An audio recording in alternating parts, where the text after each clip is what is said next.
दर्शन धुवे एक्सक्लूसिव। तो भैया फोन लगा हूँ जोड़ीदार ला सोच पारो, मैं तो सोच पारो भैया माया के मारे बोल पारो रे। मैं तो सोच पारो भैया माया के मारे बोल पारो रे।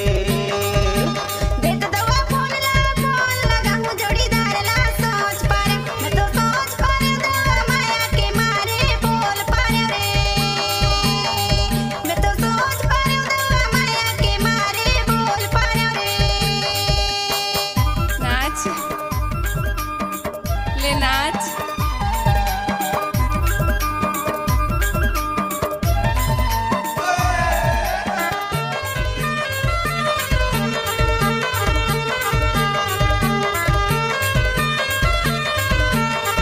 डीजे दर्शन धुवे एक्सक्लूसिव।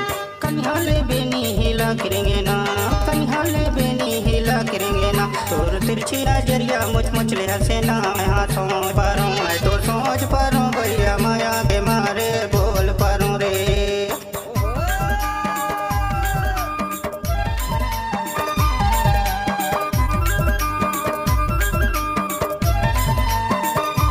शादी में आए हो तो नाच कर जाना।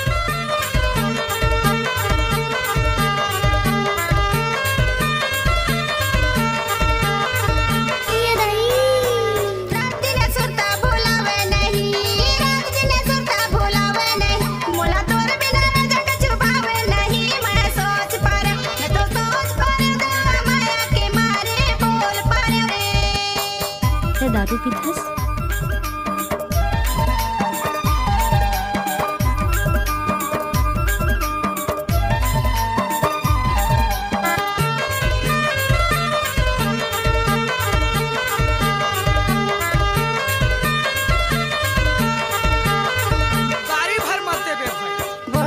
बाजा धमाल बाजा, बाजा रे बाजा धमाल बाजा। मैं तो करता या गोरा गली में आजा। मैं हाँ सोच पर, मैं तो सोच पारो भैया माया के मारे बोल पारो रे।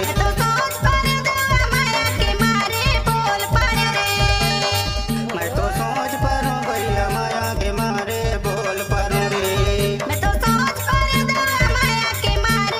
डीजे दर्शन धुवे डोंगरिया स्कूल टोला वाले।